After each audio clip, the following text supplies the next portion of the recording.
Sukuna y Gojo son súper importantes para Jujutsu Kaisen. Uno de ellos es literalmente el mayor villano de la obra, siendo el villano final que pelea contra todo el mundo, mientras que el otro era básicamente el pilar que mantenía el orden en el mundo. Pero, ¿y si esos papeles estuvieran invertidos? Primero quiero hablar sobre cómo ese cambio de personalidad e ideales afectaría la historia individual de cada uno. Después quiero hablar sobre cómo esos cambios afectarían a la sociedad de Jujutsu como un todo, al mundo en sí, porque, por ejemplo, Itadori ahora ya no sería el recipiente del ser más maligno de la historia, sería el recipiente de una persona buena. Entonces, ¿cómo será que la gente lo trataría? ¿Será que todavía sería cazado por el alto mando? ¿Y cómo sería la opinión del alto mando sobre Gojo? Ellos ya no lo querían mucho por ser tan poderoso, pero ahora que literalmente es alguien malo, ¿qué pasaría entonces? También quiero hablar sobre cómo los principales arcos se verían afectados, en el caso del incidente de Shibuya, el juego del sacrificio y la batalla siniestra en Shinjuku, porque todos ellos involucran planes de Kenjaku, por ejemplo, y los planes de Kenjaku serían completamente diferentes considerando que Sukuna es bueno y que Gojo es malo, y después irnos a la batalla final entre ellos dos. ¿Será que el resultado sería diferente ahora que Sukuna es bueno y Gojo es maligno? Muchas cosas cambiarían, con seguridad, más de lo que estás pensando justo ahora. Entonces, vamos allá, empezando por los cambios en la historia de Sukuna. Sabemos que Sukuna es como es, en el sentido de ser enorme, tener 4 brazos, 2 bocas y 4 ojos, porque absorbió a su hermano gemelo cuando estaban dentro del útero de su madre, y por eso la gente lo trataba muy mal, lo cual tiene sentido, ¿no? En la era Heian, si aparecía un ser humano así, el tipo era el diablo mismo, y así como lo comenta Mahito durante su diálogo final con Sukuna, fue ese trato lo que hizo que Sukuna quisiera vengarse de las personas, solo que, durante esa misma conversación, el propio Sukuna dice que, si fuera reencarnado de nuevo, tal vez seguiría un camino diferente. Entonces, para este video, en vez de que Sukuna tenga ese pensamiento solo en caso de reencarnar, él tuvo ese pensamiento hace mucho tiempo, durante su vida en la era Heian misma. Todo ese cambio que tuvo Sukuna ocurrió gracias a Itadori, porque, queriendo o no, fue Itadori quien tiene ese pensamiento de súper buena persona, y Sukuna cree que el más fuerte siempre tiene la razón, y él perdió. Entonces, si perdió, tal vez estaba equivocado. Así que, por allá en la era Heian, Sukuna conocería a alguien tipo Itadori, alguien que cambiaría su forma de pensar. ¿Cómo pasó eso? ¿Cómo era exactamente esa persona? Esto de acá no es tan relevante para el video, la verdad. Tal vez incluso haya sido una relación medio parecida a la de Gojo con Geto. De cualquier modo, lo que importa es que Sukuna ya no es malvado, y con eso iría envejeciendo en la era Heian normalmente. Él seguramente seguiría teniendo una apariencia rarísima, incluso siendo bueno, por el simple hecho de tener 4 brazos, 2 bocas y 4 ojos, pero ya no sería conocido como el rey de las maldiciones, el tipo que representa un mal absoluto, un ser realmente diabólico, y eso ya afectaría el lore de varios personajes, como Uro, por ejemplo. Ella formaba parte de uno de los grandes clanes de la era Heian, y ella y su escuadrón fueron enviados para matar a Sukuna. Fallaron, Sukuna los mató a todos, y solo ella sobrevivió. Considerando que Sukuna ya no sería el rey de las maldiciones y no tendría toda esa fama, seguramente su escuadrón no sería enviado para eliminarlo. Lo mismo pasaría con Ángel. Su escuadrón estaba compuesto por hechiceros buenos que fueron enviados justamente para purificar el mal que era Sukuna. Como él ya no sería maligno, eso no sería necesario. Eventualmente, la historia seguiría del modo que ya conocemos, con Uraume haciendo un acuerdo con Kenjaku para que Sukuna reencarne en el futuro. Eso porque, incluso sin ser malvado, Sukuna seguiría siendo el hechicero más fuerte y seguramente sería conocido por eso. Solo cambiaría su título. En vez de ser el rey de las maldiciones, ahora sería el rey de las bendiciones. Queriendo o no, lo que hizo que Sukuna se volviera tan poderoso no fue el hecho de haber abandonado su humanidad y haber hecho varias cosas malvadas. Para empezar, seguiría teniendo ese cuerpo perfecto. El propio Kashimo comenta que el cuerpo de Sukuna fue literalmente optimizado al máximo para ser bueno para el Jujutsu. Es muy fuerte, muy resistente. Los 4 brazos le permiten hacer varias señales al mismo tiempo, y lo mismo pasa con las 2 bocas. Además de eso, Sukuna tiene la mayor reserva de energía maldita de todo el universo. Y no solo eso, sino que simplemente es un genio. Consigue aprender las cosas viendo una única vez. Vio la sangre perforante de la técnica de manipulación de sangre y consiguió imitarla a la perfección, solo que utilizando el agua del elefante máximo de la técnica de las 10 sombras. Vio a Majoraga atravesando el infinito de Gojo y consiguió crear el corte que corta el mundo para atravesarlo también. Simplemente es un genio absoluto, y eso se mantendría. Entonces, considerando todo eso, sí seguiría siendo el hechicero más poderoso. Eso sin contar a Gojo. No necesariamente sería más débil que Gojo, pero voy a entrar en el nivel de poder de los dos más adelante durante este video. Ahora vamos a hablar sobre la historia de Gojo. Si él fuera malvado, ¿qué cambiaría en él? Para ser sincero, esto es muy fácil de imaginar, porque Gojo casi se volvió malvado. No necesariamente malvado al igual que Sukuna original, pero al menos una persona naturalmente inclinada hacia el mal, tipo Naoya o básicamente casi cualquiera del clan Zenin. Eso solo no pasó gracias a Geto. Entonces, para esta situación de acá, algo muy trágico trágico tendría que haber ocurrido. La historia de él habría seguido normalmente, hasta el momento en el que, junto con Geto, recibe aquella misión de proteger el recipiente de plasma estelar. Toji habría aparecido y lo habría destruido completamente, al igual que antes, y también, así como pasó antes, él se recuperaría con la técnica maldita inversa, volvería ahí y mataría a Toji. Solo que, en el original, después de matar a Rico, Toji decidió no matar a Geto, porque no sabía qué pasaría si todas las maldiciones que él había consumido y que estaban dentro de él simplemente se escapaban de su cuerpo ahí mismo y aparecían. En este caso de acá, Toji no habría hecho eso. Él fue, mató a Rico y, justo después, mató también a Geto. Entonces Gojo, después de haber derrotado a Toji, entraría ahí y vería tanto a Geto como a Rico muertos, y con eso quedaría completamente loco. En ese momento, a través del cielo y la tierra, solo él es el maldito, porque incluso en el verso donde Geto todavía estaba vivo, Gojo ya se había puesto muy raro y quería salir matando a todos esos religiosos locos. Fue justamente Geto quien lo detuvo. En este caso de acá, donde Geto murió y los religiosos están ahí aplaudiendo, Gojo quedaría completamente loco, los masacraría totalmente ahí, en ese mismo lugar. Después volvería a su vida normal, porque no es como si cualquier persona viva en ese momento pudiera hacer algo contra él, y mucho menos ahora que despertó y tiene el vacío púrpura. La gente le preguntaría por qué hizo eso y él simplemente diría que lo hizo porque quiso, y más o menos ya está. Probablemente la impresión que la gente tendría de él sería un poco diferente, porque, queriendo o no, cometió una masacre, pero probablemente lo entenderían, al menos las personas más cercanas a él podrían entender por todo lo que pasó, y simplemente lo aceptarían. Solo que, con eso, los ideales de Gojo habrían cambiado completamente hacia algo medio parecido a lo que los ideales de Geto se convirtieron en el futuro. Empezaría a sentir asco por los no hechiceros, lo cual, de cierta forma, es la manera en que Sukuna ve a todo el mundo que no es poderoso. En el caso de Gojo, no sería literalmente todo el mundo que no es poderoso, sino los no hechiceros, muy parecidos al propio Geto. Solo que, a diferencia del propio Geto, que armó el megaplan para eliminar a todos los no hechiceros para poder salvar a los hechiceros y acabar con las maldiciones y tal y tal y tal, Gojo no pensaría en eso, porque él no es bueno. No es que Geto fuera bueno, pero tampoco era un villano. No era esencialmente malvado. Él quería hacer el bien por su gente. Gojo no. A él le daría igual. Dejaría de importarle los efectos colaterales, destruiría edificios y ciudades durante sus peleas y misiones. Y en general, esos serían los cambios en la historia individual de cada uno. Pero, ¿cómo afectaría eso a la sociedad de Jujutsu como un todo? Bro, afectaría demasiado. Vamos allá. Que Sukuna se haya vuelto bueno no cambiaría tanto la sociedad en general. No es como si él fuera un habitante normal que anda por ahí y vive su vida normalmente. Él está atrapado dentro de Itadori, quien, de hecho, va a seguir siendo creado por Kenjaku como recipiente para Sukuna. De cualquier modo, lo que realmente tendría un impacto muy grande en la sociedad sería el hecho de que Gojo fuera maligno. A pesar de que Gojo habría devastado por completo a varios seres humanos y de que cada misión a la que fuera causaría muchos efectos colaterales y muchísimo daño, no habría mucho que la sociedad de Jujutsu pudiera hacer contra él. No es como si pudieran simplemente mandar a alguien a matarlo, porque él no es solo un tipo muy poderoso, sino que también es el líder del clan Gojo. Solo que, aunque en el Jujutsu normal Gojo también sea muy poderoso por el hecho de ser bueno, acaba siendo muy respetado por el alto mando. Incluso cuando no estaba sellado, los tipos tampoco lo trataban tan bien. Simplemente no tomaban medidas drásticas porque le tenían cierto miedo, pero sabrían que él no haría nada demasiado extremo, así que daba igual. En este caso de acá no sería así, lo respetarían muchísimo, a pesar de que no andaría matando hechiceros indiscriminadamente. Aún así, no tendría una brújula moral muy buena, entonces cualquiera que lo irrespetara ya sería eliminado. Así que, considerando todo eso, la prioridad de la sociedad Jujutsu sería diferente. En vez de buscar cierto nivel de estabilidad, priorizarían tener más hechiceros. Sería necesario tener algún plan por si Gojo decide matar a todo el mundo sin motivo alguno. Además, igual que el Gojo original, este Gojo de acá también querría que hubiera más hechiceros poderosos, una mentalidad tal vez incluso parecida a la de Sukuna original, de querer tener seres muy poderosos para luchar contra él y no aburrirse. Entonces, tal vez, en este mundo del Gojo malvado, los hechiceros en general serían incluso más poderosos que en el mundo normal, solo que también habría muchos más usuarios malditos, incluso aliándose con maldiciones. Eso porque sabrían que, mientras no interfieran directamente con Gojo, podrían medio hacer lo que quisieran, ya que en el mundo original de Jujutsu Kaisen era literalmente la existencia de Gojo y el hecho de que él fuera bueno lo que impedía que los usuarios malditos actuaran. Entonces otros hechiceros tipo Kusakabe, Nanami e incluso Yuki tendrían mucho más trabajo. Pero ¿cómo afectaría esto la nueva realidad a los alumnos de las escuelas de Jujutsu? Para empezar, Megumi sería completamente diferente. Eso porque, considerando el odio absurdo que Gojo estaría sintiendo por Toji, por haber matado a Geto, él no querría ir detrás de ningún hijo. No sería tan tenebroso al punto de ir detrás de un niño solo para matarlo. Así que simplemente lo dejaría ahí y se olvidaría de él.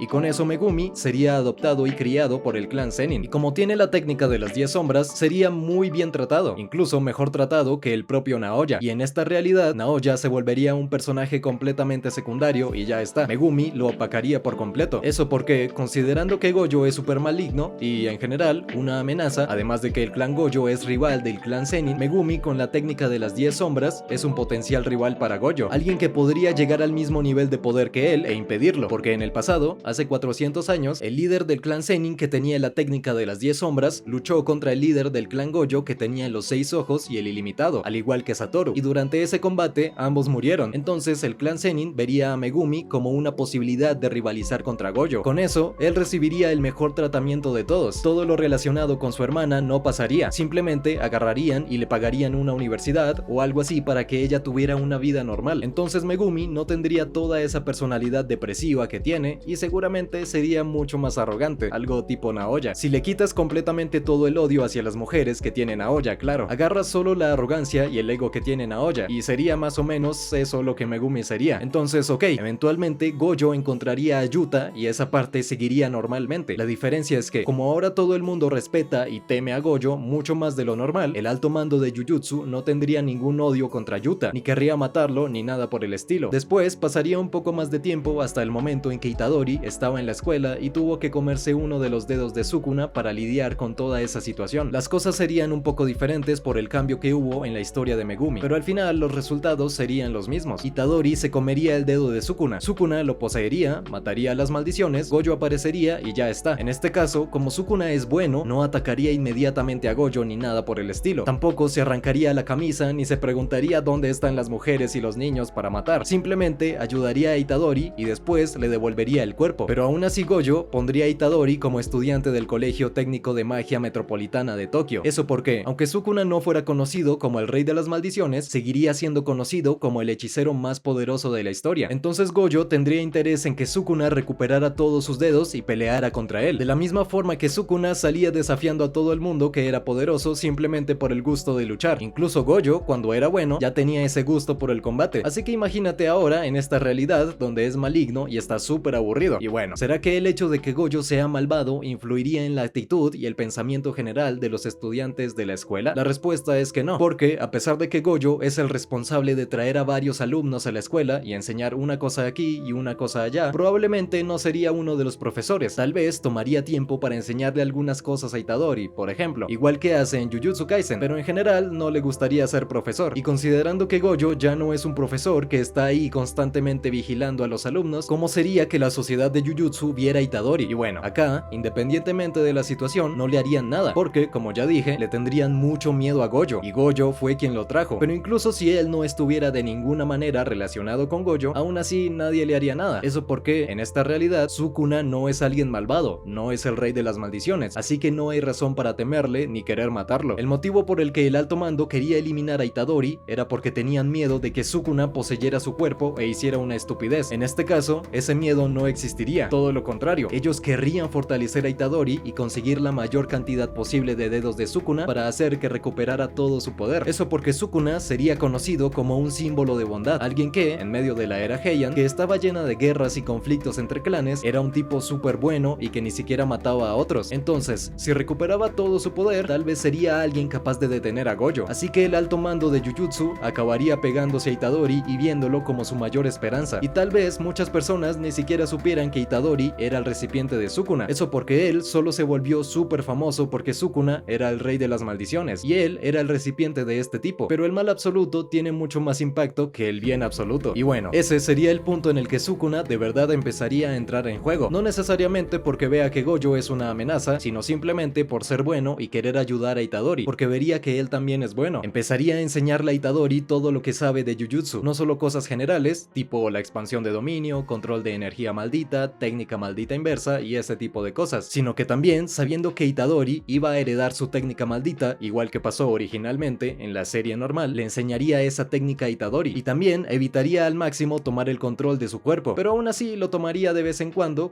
Itadori necesitara ayuda. Entonces, en aquella misión, cuando encuentran a la maldición de grado especial, por ejemplo, él asumiría el cuerpo, derrotaría a la maldición y ya está, sin toda esa cosa de arrancarse el corazón y quedarse golpeando a Megumi. Y así serían los cambios que habría en la realidad general de Jujutsu. Ahora vamos a hablar sobre cómo cómo esos cambios afectarían los tres arcos principales: el incidente de Shibuya, el juego del sacrificio y la batalla siniestra en Shinjuku. Bueno, primero tengo que hablar de Kenjaku, ya que básicamente todos esos arcos fueron planeados y hechos por él. Como en esta realidad Gojo es malvado, Kenjaku no lo vería como una amenaza que tiene que ser sellada, sino como alguien útil que podría ayudarlo con sus planes. Entonces, en algún momento del pasado, mientras todavía estaba en el cuerpo de la madre de Itadori, habría ido hasta Gojo y le habría hecho una propuesta. Le diría a Gojo que tendría una manera de transformar a todo el mundo del planeta en hechiceros. Y bueno, el Gojo de esta realidad tiene un odio muy grande contra los no hechiceros. Seguramente estaría pensando si valdría la pena o no matarlos a todos. Seguramente ya habría hablado con Yuki sobre alguna otra alternativa, pero el plan de ella no está muy avanzado, así que no habría mucho ahí. Además, el plan de Yuki haría que toda la humanidad perdiera energía maldita, y no lo contrario. Ella nunca ayudaría a Gojo. Entonces Kenjaku llegaría hasta Gojo y le explicaría su plan con el juego del sacrificio. No le diría nada sobre fusionar a todos los japoneses en un único ser, ni nada por el estilo. Solo le contaría, obviamente, lo que sería interesante para Gojo escuchar. Gojo probablemente no tendría mucho interés en saber cómo Kenjaku ejecutaría el juego del sacrificio en la práctica, o tal vez incluso tendría curiosidad, pero Kenjaku no querría hablar sobre eso porque no querría confesar que iba a tomar el cuerpo de Geto y usar la técnica de manipulación de maldiciones, porque aunque él no se quedara activamente en el cuerpo de Geto, Gojo seguramente no querría ni que mirara el cuerpo de Geto, pero con Kenjaku haciendo un voto vinculante para garantizar que haría aquello y que no traicionaría a Gojo, seguramente Gojo aceptaría, y después de eso iría hasta el alto mando de Jujutsu y exigiría que negociaran con el gobierno japonés para que los hechiceros lo dominaran todo, al menos desde las sombras, como si fuera una orden secreta que manda en todo, y el gobierno fuera solo lo que estaría ahí para dar la cara. No solo eso, sino que también crearían algún tipo de jerarquía donde los no hechiceros tendrían que servir a los hechiceros, que era básicamente la forma en que Geto los trataba. Había unos primates que recolectaban dinero, los primates que recolectaban maldiciones. Sería como los multimillonarios comparados con los pobres, o como cuando ves que la ley no vale para alguien que tiene un cargo muy importante. El tipo puede cometer varios crímenes y no pasa nada, solo que la población normal todavía no sabría que los hechiceros existen. Entonces, eventualmente, llegaríamos al 31 de octubre, cuando ocurrió el evento de Shibuya. En ese momento, Gojo estaría ocupado con alguna otra cosa que voy a comentar en breve y no podría ir. Con eso, los estudiantes del colegio de Kioto y de Tokio se juntarían para ir a impedir la amenaza. Originalmente, en Jujutsu Kaisen, la escuela de Kioto solo llegó mucho después, y considerando que Yuta estaría junto a ellos, seguramente derrotarían a las maldiciones. El único villano que no moriría ahí sería Choso, por el mismo motivo de antes. Estaría peleando contra Itadori y se daría cuenta de que es su hermano y pasaría toda esta cosa. Incluso si crees que no conseguirían derrotar a las maldiciones ni con Yuta, con Sukuna bueno ayudando, definitivamente lo conseguirían. Y obviamente muchísimos civiles morirían, pero no sería igual que en el original, donde Sukuna destruyó todo con su expansión de dominio y con la fuga, así que el daño sería mucho menor. Y de ahí tenemos una cosa interesante. En esta realidad, Kenjaku no puede tomar el cuerpo de Geto. Seguramente Gojo se pondría muy furioso y mataría a Kenjaku si lo viera poseer a Geto. Solo que también sabemos que Kenjaku consigue utilizar la técnica de otros cuerpos que ya tomó. No se puede saber de cuántos cuerpos del pasado consigue usar la técnica, pero sí se puede saber que puede hacerlo. Entonces, eventualmente, él habría tomado el cuerpo de Geto, pero después de eso, habría cambiado a algún otro cuerpo, sin que Gojo lo supiera. Así que, incluso en ese nuevo cuerpo, conseguiría usar la técnica de manipulación de maldiciones de Geto, solo que no necesita decirle eso a nadie. Entonces, después de que Mahito fuera derrotado, Kenjaku usaría la técnica de manipulación de maldiciones para absorber a Mahito y así iniciar el juego del sacrificio y seguir con su plan igual que en la historia normal, solo que lo haría de una manera más escondida. Seguramente tendría algún método. Mientras todo esto del evento de Shibuya estaba pasando, de la nada la existencia de los hechiceros sería revelada a todo el mundo. ¿Se acuerdan de que comenté que Gojo estaba ocupado con otra cosa? Entonces, vamos a volver un poquito antes del evento de Shibuya. Mientras estaban pasando las negociaciones con el gobierno japonés, Gojo se quedaría sin paciencia y simplemente aparecería ahí queriendo mandar en todo el mundo. Solo que ya saben cómo es la cosa. El gobierno japonés no tiene ni idea de quién es él. Tal vez los representantes de la sociedad Jujutsu hayan comentado algo, pero aún así, los tipos tendrían mucha dificultad para creer en el verdadero nivel de poder de Gojo hasta que lo presencian. Y bueno, en Japón, en la región de Kanto, existe una super base militar estadounidense para probar su poder y superioridad, y hasta donde está dispuesto a llegar para cambiar el mundo como es hoy en día, Gojo iría ahí y devastaría completamente esa base. Y como eso habría pasado unas pocas horas antes del incidente de Shibuya, las noticias ya se habrían esparcido por todo el mundo. Obviamente Gojo querría seguir escalando eso, y al mismo tiempo Estados Unidos no retrocedería, solo que, con el tiempo, ellos irían viendo que literalmente ninguna arma funciona contra Gojo. No hay forma de atravesar el infinito. Tampoco entienden bien cómo funciona la energía maldita, ya que básicamente solo existe en Japón. Es muy probable que eventualmente incluso incluso aprobaran el uso de armas nucleares, y con eso lanzarían una bomba nuclear contra Gojo, lo cual no funcionaría porque Gojo simplemente podría lanzar un vacío púrpura contra la bomba nuclear y literalmente borrarla. También podría teletransportarse a cualquier lugar fuera del alcance, e incluso si no hiciera nada y se quedara quieto, no sería afectado, como ya vimos durante su pelea contra Yogo. Explosiones, ráfagas de fuego y ese tipo de cosas simplemente no atraviesan el infinito. Tal vez recibiría radiación, pero no hay mucha forma de saber cómo funciona eso, cómo interactúa la radiación y la energía maldita entre sí. Sí puede usar la técnica maldita inversa para lidiar con la radiación, con enfermedades y en fin. Tampoco se puede saber si la radiación afectaría a su cuerpo, considerando que él es muy superior a un ser humano normal, mucho más resistente que un ser humano normal. Es tipo, no sé, Homelander de The Boys. Lo pusieron en una sala con uranio, se quedó ahí, pero no murió. No es que Gojo sea resistente igual que Homelander, pero se entiende mi punto. Y durante toda esa pelea entre Gojo y Estados Unidos, todo el mundo se enteraría del poder de los hechiceros. No es que todos sean fuertes como Gojo, pero con seguridad darían una impresión enorme, y con eso varios lugares quedarían devastados, porque Gojo peleando causaría un daño gigantesco. Lanzaría su técnica maldita azul y derribaría varios edificios. Lanzaría la técnica inversa rojo y derribaría todavía más edificios. Lanzaría el vacío púrpura y derribaría 10 veces más edificios que esos dos, sin contar las bombas y cosas así de Estados Unidos. Y con eso los hechiceros en general, que son buenos, se darían cuenta de que Gojo realmente se pasó de los límites y que necesitan detenerlo. El tipo literalmente estaba por empezar la tercera guerra mundial. Eso en caso de que Estados Unidos no se rindiera contra él, pero seguramente se rendirían cuando Gojo hubiera ignorado o borrado una bomba nuclear él solo. De cualquier modo, con eso Gojo habría tomado el control de Japón, y entonces aquello que dije antes estaría siendo puesto en práctica. Los hechiceros serían básicamente el alto escalón de la sociedad, y los no hechiceros serían básicamente basura, los primates, algo que diría Geto. Y con eso pasamos al juego del sacrificio. Como esta vez es el aliado de Kenjaku, Gojo no intentaría molestar ni impedir el juego del sacrificio, y sería más o menos en ese periodo cuando Uraume llegaría hasta Itadori. Sentiría la energía de Sukuna en él, y con eso le ofrecería su ayuda, porque, queriendo o no, Uraume todavía sería el mayor aliado de Sukuna, que básicamente lo adoptó. Además de eso, Megumi en la historia original entró al juego del sacrificio por causa de su hermana, que fue marcada por Kenjaku. En este caso de acá, como la historia de su hermana fue completamente diferente, ella no habría sido marcada por Kenjaku, así que él no estaría todo depresivo ni nada por el estilo, pero aún así entraría al juego del sacrificio como líder y representante del clan Zenin. Incluso, en el manga de Jujutsu Kaisen, Kenjaku invita a varias fuerzas militares de otras naciones para formar parte del juego del sacrificio, porque quiere usarlas como combustible para aquella mega fusión. En este caso de acá, no necesitaría hacer eso, porque toda aquella batalla de Gojo contra los militares ocasionó muchas muertes y habría ocurrido después del comienzo del juego del sacrificio. Y considerando todo lo que ya dije a lo largo de este video, habría muchos más hechiceros y usuarios malditos en este universo. Entonces, con seguridad, habría muchos más participantes capaces de luchar en el juego del sacrificio, y habría muchas más peleas en general. Y originalmente, el objetivo de los personajes al entrar al juego del sacrificio era liberar a Gojo del sellado y salvar a la hermana de Megumi. En este caso, ahora el objetivo sería simplemente detener a Kenjaku y a Gojo, que es su aliado. Obviamente no sería toda la sociedad Jujutsu la que estaría haciendo eso. Muchas personas seguramente estarían de acuerdo con Gojo, de la misma forma que había personas que estaban de acuerdo con Geto e incluso con Sukuna. Pero el grupo principal de personajes, Megumi, Itadori, Yuta, Maki, Nobara, toda esa banda de ahí entraría de la misma forma normalmente. Incluso vale comentar que, gracias a un efecto mariposa, Nobara y Mekamaru estarían ahí tranquilos. Mekamaru porque no habría necesidad de tener un traidor en la escuela Jujutsu cuando Kenjaku era aliado de Gojo, así que simplemente seguiría jodido allá en la bañera controlando los robots. Y Nobara porque el incidente de Shibuya se habría desarrollado de otra forma, así que Mahito no la habría dejado en coma. El único personaje que formaría parte del grupo principal y entraría al juego del sacrificio, siendo diferente del original, sería Uraume, que ahora estaría de aliado con los chicos buenos, y Choso y Yuki seguirían ahí vigilando a Tengen por si Kenjaku intenta invadir. Y una buena parte del juego del sacrificio se desarrollaría de una forma bastante parecida. La diferencia sería cuando encontraran a Kashimo, porque todo el objetivo de Kashimo, el motivo por el que reencarnó, es conseguir luchar contra Sukuna, que era el hechicero más fuerte de la historia, y finalmente tener un desafío propio. A él no le importaba si Sukuna era bueno o malo, no le importaba que era el más fuerte. Entonces, en el momento en que supiera que Sukuna estaba dentro de Itadori y con 15 dedos, seguramente atacaría a Itadori, y ahí Sukuna, sin tener ninguna otra opción, poseería el cuerpo de Itadori y derrotaría a Kashimo. Y considerando que está solo con 15 dedos y ya no está en su forma original, probablemente sería una pelea disputada cuando Kashimo activara la bestia mítica ámbar, pero aún así Sukuna ganaría y se negaría a matar a Kashimo, que moriría por su propia técnica. Y después de eso tendríamos la pelea de Kenjaku contra Yuki, que no pasaría exactamente igual que en el manga, porque acá él no estaría en el cuerpo de Geto, pero aún así sería bastante parecida, ya que no necesita estar en el cuerpo de una persona para conseguir usar su técnica, aunque sí tiene un límite de cuántas técnicas puede usar para que su cerebro no quede sobrecargado. De cualquier modo, en ningún momento se nos dice cuál es ese límite. Mucha gente cree que son solo dos, porque usa la técnica de Geto, que es el cuerpo actual, y la de la madre de Itadori, que es el cuerpo antiguo, pero él simplemente puede no haber tenido utilidad para ninguna otra técnica. Y de cualquier modo, considerando la edad que tiene, lo avanzado que es y cuánto entiende de votos vinculantes, seguramente consigue controlar eso muy bien. Entonces, sabiendo que eventualmente tendría que luchar contra Yuki, que ella es extremadamente poderosa, y conociendo la naturaleza de su técnica, seguramente dejaría guardada la técnica de la madre de Itadori para poder hacerle counter. Entonces, ok, derrotaría a Yuki y tomaría a Tengen, igual que en la historia normal, y con eso seguiría adelante con su plan. Y ahí viene una cuestión muy interesante, porque el plan original de Kenjaku es fusionar a todo el mundo. Mientras tanto, el plan del Gojo maligno es hacer que todo el mundo sea hechicero. Entonces, ¿cómo queda la situación ahora? ¿Kenjaku está engañando a Gojo? Teóricamente, ni siquiera podría hacer eso gracias al voto vinculante que dije que ellos harían, pero la realidad es que Kenjaku puede burlar los votos vinculantes al cambiar de cuerpo. Él mismo ya dijo eso. Entonces, en el momento en que salió del cuerpo de la madre de Itadori, ya no necesitaba cumplir con el voto vinculante que hizo con Gojo. De cualquier modo, considerando cómo se fueron dando las cosas, él estaría más que feliz de seguir con el plan de Gojo de transformar a todos los seres humanos en hechiceros, porque en el momento en que todo el mundo se volviera hechicero, él conseguiría hacer algo todavía más interesante que su plan actual. Bueno, de cualquier manera, el plan por ahora es usar la energía del juego del sacrificio para expandir las barreras de Tengen por todo el mundo y hacer que la energía maldita deje de ser algo básicamente exclusivo de Japón. Entonces, cuando estuviera llegando al final del juego del sacrificio, Gojo entraría, solo que, a diferencia de Sukuna, él no simplemente querría matar a todo el mundo, porque el tipo de maldad de él es diferente al tipo de maldad de Sukuna. Él quiere que existan hechiceros más fuertes para rivalizar con él. Es básicamente el pensamiento del Gojo original, que quería hechiceros más poderosos, solo que distorsionado, con un objetivo diferente. Y entonces llega y le ofrece a la banda un enfrentamiento final en Shinjuku, transmitido para que todo el mundo lo vea, tipo lo que hizo Cell en Dragon Ball, y decide hacer ese evento el 24 de diciembre, que va a ser el día en que finalmente todos los no hechiceros serán obligados a convertirse en hechiceros. Entonces, básicamente llama a todo el mundo a pelear contra él y dice que va a derrotar a todos los que vengan, con la clásica arrogancia y orgullo que tiene Gojo. Y para dejar las cosas más interesantes, incluso le da a Itadori los dedos de Sukuna que faltaban por llegar al auge de su poder. Y con eso entramos en aquel arco de entrenamiento donde la banda se estaba preparando para luchar contra Sukuna, solo que en este caso sería la banda preparándose para luchar contra Gojo, solo que Sukuna sería quien los estaría entrenando. Y considerando todo el conocimiento que tiene y el hecho de que consigue aprender técnicas básicamente con solo mirarlas, conseguiría entender muy fácilmente la técnica de todo el mundo y optimizarla. Además, por el hecho de ser muy fuerte, podría literalmente pelear contra todos al mismo tiempo, medio que simulando la batalla contra Gojo y entrenando la sinergia del equipo. Con eso, los personajes de esta nueva versión saldrían de ese arco de entrenamiento considerablemente más poderosos de lo que salieron del arco de entrenamiento de la versión original. Y ahora llegamos al arco final de Shinjuku. El plan sería básicamente el mismo, solo que al revés. La pelea empezaría con Sukuna luchando contra Gojo, con Sukuna siendo por muchísimo el más poderoso de todos los que estaban ahí, y si ganaba, perfecto, todo resuelto, y si perdía, todos se lanzarían encima de Gojo, que estaría bastante debilitado por la pelea contra Sukuna. Y con eso tendríamos la pelea del Gojo maligno contra el Sukuna bueno, el rey de las bendiciones contra el maldito. Vamos allá. Para empezar, el nivel de poder de ellos no es tan diferente de cómo era en el Jujutsu original. La única diferencia sería que Gojo, al no tener que preocuparse por la destrucción ni por cómo va a afectar negativamente a otras personas, podría luchar con el 100% de su poder y con toda tranquilidad, mientras que Sukuna, que no querría matar a nadie y se preocupa mucho por los demás, tendría que luchar conteniéndose en la mayoría de las situaciones para no acabar hiriendo a algún inocente. Solo que en este enfrentamiento en específico, que es en un lugar completamente aislado y preparado, donde no habría civiles aleatorios interfiriendo, eso no sería un problema. Entonces ambos están básicamente tan fuertes como en el Jujutsu Kaisen original, solo que la situación es muy diferente, porque acá Sukuna no está en el cuerpo de Megumi. Todo en la pelea de Sukuna contra Gojo involucró a Sukuna utilizando la técnica de las 10 sombras para conseguir entender cómo atravesar el infinito y así ganarle a Gojo. Y es innegable que Sukuna, cuando estaban en la forma de recipiente, era más débil que Gojo. Sukuna en su forma de la era Heian es otra cosa muy distinta. Yo me refiero a Sukuna en la forma del huésped mismo. Itadori ni siquiera tiene técnica, así así que Sukuna está en un cuerpo que está literalmente siendo nerfeado a cambio de absolutamente nada. Entonces, la mejor estrategia posible sería que peleara lo máximo posible en la forma de Megumi y después, cuando estuviera a punto de morir, encarnara ahí con su forma verdadera para recuperarse completamente y ahí sí estar realmente apto para luchar contra Gojo. Él lucharía lo máximo que pudiera en la forma de Itadori solo porque Gojo no sabría que puede encarnar en su forma verdadera, recuperándose por completo. Entonces haría que Gojo se cansara un poco, agotara su expansión de dominio y cosas por el estilo, básicamente en vano. Pero aún así, como dije, estaría recibiendo una paliza enorme en comparación con cuando estaba poseyendo el cuerpo de Megumi. De cualquier modo, eso que acabo de decir sería la estrategia ideal, pero no sería posible. ¿Eso por qué? En este escenario específico, Sukuna probablemente no conseguiría encarnar. Vamos a explicarlo. ¿Cómo funcionaría esa encarnación? Para conseguir entrar en su forma verdadera, necesita sobreescribir el alma del recipiente y remoldear su cuerpo. Eso fue muy fácil de hacer en Megumi. Primero, porque el cuerpo de Megumi es bastante basura. Y segundo, porque ya había roto completamente el alma de Megumi. Literalmente, usó el cuerpo y la técnica de Megumi para matar a su propia hermana. Después, usó la técnica de Megumi para conseguir derrotar a Gojo, sin contar el hecho de que ya había utilizado el cuerpo de Megumi antes para luchar contra sus amigos. Entonces, Megumi ya había desistido completamente. Por eso fue fácil hacer un overpower sobre su alma, solo que no habría forma de hacer eso con Itadori. Primero, porque Sukuna no habría hecho nada malo con Itadori, así que el alma de Itadori estaría completamente intacta. Segundo, porque el cuerpo de Itadori es infinitamente superior al cuerpo de Megumi, no solo en el sentido de fuerza, resistencia y velocidad, sino en el sentido de que fue literalmente creado para contener a Sukuna. Entonces Sukuna no conseguiría tomar el control así y reescribir el cuerpo, aunque Itadori se lo permitiera. La única posibilidad sería si Sukuna fuera colocado en el cuerpo de Megumi y ahí rompiera el alma de Megumi de alguna forma para conseguir esa ventaja contra Gojo, solo que, considerando que es bueno, se negaría rotundamente a hacer eso, incluso si tuviera que luchar con desventaja. Entonces acabaría perdiendo contra Gojo. Este Gojo de acá tiene el 100% de la fuerza del Gojo original de Jujutsu Kaisen, sino un poco más por ser maligno, tipo un 5 o 10% más. Mientras tanto, Sukuna atrapado en el cuerpo de Itadori tendría como máximo el 80% de su fuerza original, y si con ese 80% más la técnica de las 10 sombras y Mahoraga, que son muy poderosas, aún así casi perdió contra Gojo, con 80% y sin nada adicional, solo 80% así, crudo, no conseguiría ganar de ninguna manera. En el momento en que fuera alcanzado por el vacío infinito y no tuviera a Mahoraga para ayudarlo, perdería, pero aún así, Itadori seguiría normal. Sukuna absorbería todo el daño del vacío infinito en su alma y dejaría el alma de Itadori intacta. Con eso, Itadori todavía conseguiría luchar normalmente, y mientras eso está pasando, Takaba y Yuta consiguen derrotar a Kenjaku, igual que ocurre normalmente en Jujutsu Kaisen original, y ahora empieza la pelea de todo el mundo contra Gojo. En este punto, el cerebro de Gojo ya estaría frito por la pelea contra Sukuna y por las varias expansiones de dominio, así que ya no podría expandir. Con eso, Higuruma conseguiría expandir su dominio, y como Gojo no tiene ninguna herramienta maldita, tendría su técnica confiscada, quedándose así solo con los 6 ojos y sin la técnica de maldición ilimitada. Además, como Gojo cometió cosas terribles, masacrando al ejército estadounidense y, en general, siendo muy maligno a lo largo de su vida, recibiría pena de muerte, lo que si fuera contra Sukuna no sería un problema enorme, porque Gojo seguiría teniendo su energía maldita y los 6 ojos, y con eso tranquilamente conseguiría matar a Higuruma y librarse de la espada del verdugo y de la restricción de su técnica. Un único golpe reforzado con su energía maldita ya conseguiría tumbar a Higuruma, pero hasta Sukuna estaba sufriendo. La gente tiende a subestimar mucho a Gojo sin el infinito, pero no, banda, Gojo es muy